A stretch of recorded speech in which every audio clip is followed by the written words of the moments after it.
College life is expensive, everybody knows that. Tuition costs are sky high, housing eats up whatever's left of your savings, and even the cafeteria sandwiches feel just super overpriced and crappy.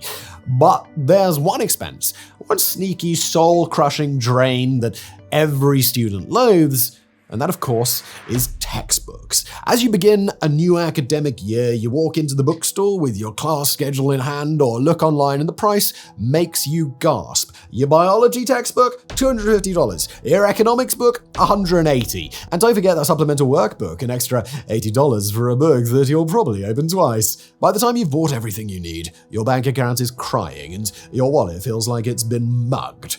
And for what? A book that might have a few new paragraphs compared to last year's edition, or one that you can't even sell because the professor just had to assign the latest version? College textbooks aren't just expensive, they're designed to be expensive. It is an entire industry built around the draining of every last dollar from students and has become one of the biggest scams in higher education. Before diving into this cesspool, let's first look at the cost of a college education in the United States. The average tuition for a 4-year public university in the United States is around $10,000 per year for in-state students and nearly triple that for out-of-state or private schools. But that is just the beginning. Add in housing, meals, books, fees, and transportation, and you're looking at $25 to $50,000 a year. Multiply that by 4, and you've got a staggering price tag. So, how do many people pay for it? Well, that would be with lots and lots of debt. The average graduate leaves college with $37,000 in student loans, but it is far more for some, especially those pursuing advanced degrees. Think about that for a second. You're handed a diploma and a bill that could rival a luxury car loan all before you've even started your career. And it doesn't stop there. These loans often come with years or decades of repayment, with interest piling up on top. For many, it delays milestones like buying a home, starting a family, or even just living debt-free. College is supposed to be an investment in your future, but for millions of students, it leaves you starting with a financial ball and chain. The student loan situation in the US is a growing crisis, with over $1.7 trillion in outstanding debt affecting more than 45 million borrowers. So, who benefits here?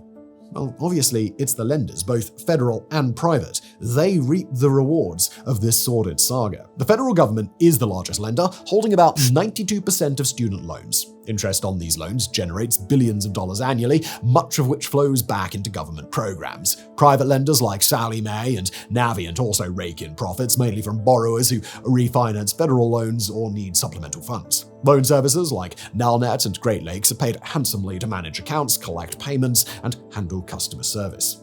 Everyone, everything gets a slice of the pie, except the students. They kinda get screwed. The average borrower takes 20 years to fully repay loans, often paying thousands more in interest than the original balance. Even the broader economy feels the strain of this. As young professionals divert income to debt repayment, spending on goods, services, and investments decreases, slowing economic growth. Ultimately, the system creates a lopsided balance. Lenders and institutions grow richer, while students are left in a cycle of debt that often feels inescapable. We could go on and on about this particular American horror show, but let's get back to textbooks. On average, college students in the United States spend $1,200 to $1,400 per year on textbooks. And for certain majors like medicine or engineering, the costs can go even higher. The price of textbooks has skyrocketed by over 1,000% since the 1970s. To put that in perspective, that's outpacing inflation, healthcare costs, and even tuition increases by a massive margin. It's an industry that makes some of the biggest financial burdens in America look modest. So why are textbooks so expensive? Well, first of all, there's the monopoly problem. A few significant publishers control the bulk of the market. These companies decide which books get printed, how often new editions are released, and of course the price tag. With so little competition, there's nothing stopping them from hiking prices. It's like if Apple, Google, and Samsung joined forces, but instead of a shiny new smartphone, you're stuck buying a hardcover that costs $300. And here's the most infuriating part. The prices don't reflect the cost of production. Printing a $200 textbook likely costs $15 or less. The rest, it's just profit.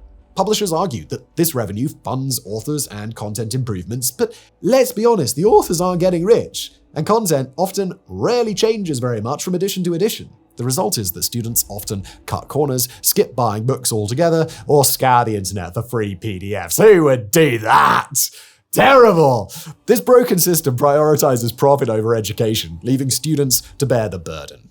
Well, let's follow the money, shall we? Textbooks don't cost $300 by accident. There's a carefully crafted system behind those sky-high prices designed to funnel cash straight into the pockets of a select few. First of all, the publishers. The companies we mentioned earlier, but definitely didn't name despite what was in the script, I'm not reading their names, control around 80% of the college textbook market. They use monopoly tactics, allegedly, that would make even the greediest tech giant blush, allegedly. By owning the market, allegedly, they face little to no competition, allowing them to set prices however they want. Most professors genuinely want what is best for their students, but some are actually part of the problem.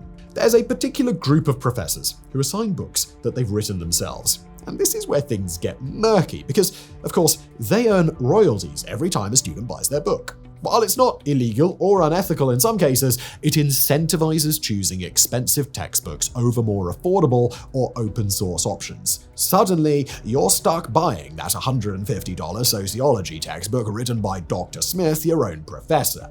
And then we have the colleges and universities. Some schools partner with publishers in sweetheart deals. They require students to purchase books and materials directly from the campus bookstore, often at marked up prices. That sees the colleges take a cut of the profits. Yes, apparently your tuition is not enough. They also want a slice of your textbook budget. It's like being mugged twice, once for tuition and then at the bookstore. Now, if you thought overpriced textbooks were bad, wait till you see the tricks publishers use to keep you locked into their system.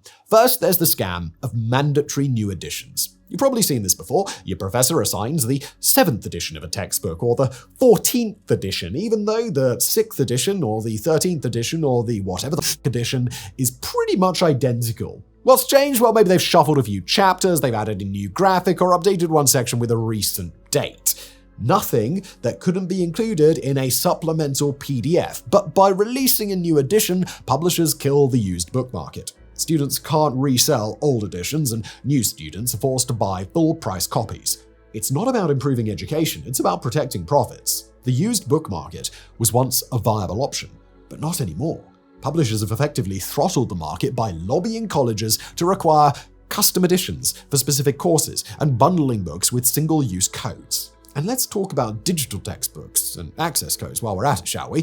When ebooks first hit the market, they were marketed as a cheaper, more convenient alternative to traditional books. The publishers quickly realized they could weaponize the format.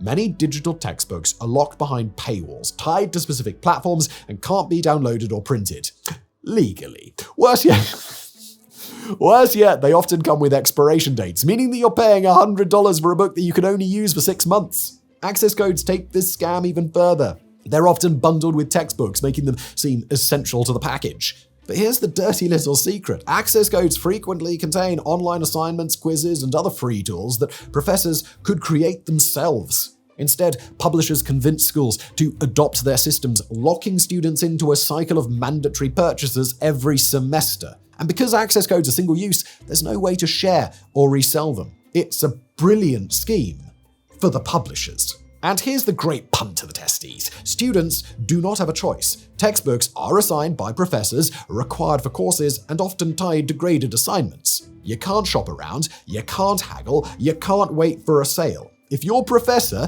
says you need the book, you buy the book, no matter the cost. It's a system designed to train students. Every layer, from the publishers to the professors to the colleges, plays a role. The result? A textbook industry that thrives on exploitation, leaving students trapped in a cycle of debt, frustration, and financial strain. Well, the textbook scam didn't happen overnight. It's the result of decades of corporate maneuvering, technological shifts, and a slow erosion of educational priorities. We need to follow the industry's evolution to understand how we ended up with $300 textbooks and single-use access codes. In the early days, textbooks were relatively simple, printed pages bound together, written by professors for students. They weren't cheap, but they weren't the financial black hole that they've become. So what changed? Well, Thus rises the dark side of corporate publishing. Over the last few decades, giants like companies that I'm definitely not going to name have swallowed small independent textbook publishers. These corporations didn't just want to sell books, they wanted to dominate the market. And with their deep pockets and aggressive tactics, these unnamed companies succeeded. The used book market was squashed like a belligerent bug, and by the late 2000s, this situation was getting out of hand. Inclusive Access is a program designed to provide students with immediate digital access to required course materials at the start of their classes. The idea was simple. Rather than students buying or renting textbooks individually, the cost of materials is bundled into tuition or course fees. It seems like a convenient, cost-saving solution to the expensive textbook problem, but of course there's more to it. While federal student aid rules has prohibited colleges and universities from charging for books, President Obama's Department of Education carved out an exception where, quote, the institution has an arrangement with a book publisher or other entity that enables it to make those books or supplies available to students below competitive market rates. Colleges partner with major publishers to offer digital textbooks and resources through their learning platforms. When students enroll in a class, they automatically receive access to these materials via a unique login, often integrated into the course's online learning system. Since the program operates on a subscription model, students pay a discounted rate compared to traditional textbooks. It sounds great, but there's a catch. Firstly, that discounted rate already starts from a horrifying figure. It's basically telling students that they should feel fortunate to get a digital copy for $150 because the actual book is $300. It's a book! To use the mugging analogy again, it's like being stopped at knife point, but the thief is kind enough to leave $10 for a cab home.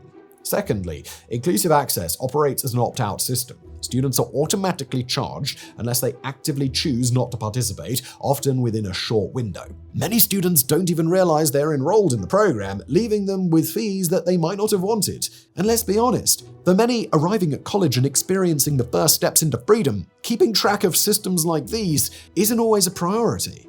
While publishers promote Inclusive Access as a cost-saving measure, critics argue it locks students into paying for materials they can't resell or reuse. As we've said, digital access is often temporary, expiring at the end of the course, which means students are essentially renting content they'll lose after the semester ends. Campus bookstores have become central players in the college textbook pricing problem, profiting significantly while taking minimal risks. With the rise of programs like Inclusive Access, where digital course materials are bundled into tuition fees, bookstores no longer need to manage the physical inventory of textbooks. They aren't buying, shipping, or returning unsold books, nor are they dealing with the logistical challenges of stocking shelves. Instead, they act as middlemen between publishers and students, facilitating access to digital materials while collecting significant fees. In practice, Inclusive Access prioritizes convenience but limits students' choice. It shifts the power further toward publishers and away from students, reinforcing a system where education costs remain high. While it may save money compared to the traditional options, it ain't much. Despite claims of savings, students often pay $300 to $400 per semester, which is much lower than standard digital textbook prices.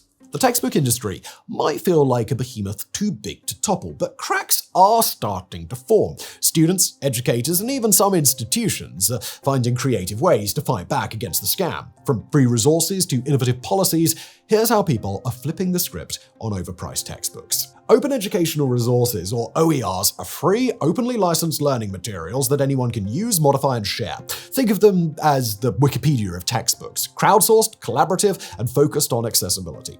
OERs cover a wide range of subjects, from introductory algebra to advanced engineering, and they're gaining traction in schools and colleges worldwide. Not only are they free, but they also allow professors to customize content to suit their courses. It's a win for students and educators alike, but it poses an issue for the publishing industry. One of the publishers, again which we're not going to name, seems to see it as enough of a threat to include a laughable fact versus myth section on its website, where it rails against OERs by saying most do not include robust learning exercises with animations, videos, and/or software simulations that engage students. And just a note to that unnamed publisher, students don't care about cartoons if they can save $1,000 a year. All right? Next, there's the rise of library reserves and rental programs. Many universities are filling the gap, offering students access to required textbooks through on-campus libraries or rental services. While these programs don't eliminate costs entirely, they can significantly reduce the burden. Instead of dropping €300 on a new book, students can borrow or rent it for a fraction of the price. It's not perfect, but it's a step in the right direction. Some professors are also joining the fight, assigning low-cost or no-cost alternatives instead of traditional textbooks. They're adopting OERs, using free online resources, or creating their own materials to share with students. These professors recognize their students' financial strain and are actively working to ease it. They prove educators can challenge the status quo and prioritize learning over profit. On a larger scale, states and institutions are pushing for policy changes. For example, some governments fund initiatives to promote OERs, while others introduce laws requiring colleges to disclose textbook costs up front. Transparency is a powerful tool. When students know the cost before enrolling in a course, they can make informed decisions. Even the digital world is providing new options. Websites like Gutenberg, LibreTexts, and Bookboon offer free or low-cost digital textbooks across various subjects. Meanwhile, some students turn to peer-to-peer sharing, swapping books, or pooling resources to avoid paying full price. It's a grassroots approach, but it's effective. Of course, these alternatives aren't perfect. OERs can't cover every single subject, and library reserves are often limited. But they represent a growing resistance to the textbook monopoly, a sign that change is possible even in an entrenched industry. Thankfully, more and more people are becoming aware of this, but change is coming slowly. The college textbook industry is a well-oiled machine of exploitation. From inflated prices to mandatory updates and single-access codes, it's a system built to prioritize profits over education. And for years, students have been the ones footing the bill. But there's hope. The resistance to the textbook monopoly is growing, from open-source resources to policy changes. Students, professors, and institutions are finding ways to sidestep the system, proving that education doesn't have to come at such a steep cost. Of course, this is all just one aspect of the higher education conveyor belt, generating over $1 trillion in profit. The Biden administration has been huffing and puffing about education reform, particularly with student loan and banking fees, but it remains to be seen whether they can push any significant changes through before the new administration arrives. Or was it simply a ploy for votes that spectacularly backfired? It's an expensive time for everybody these days, and students are certainly paying their share.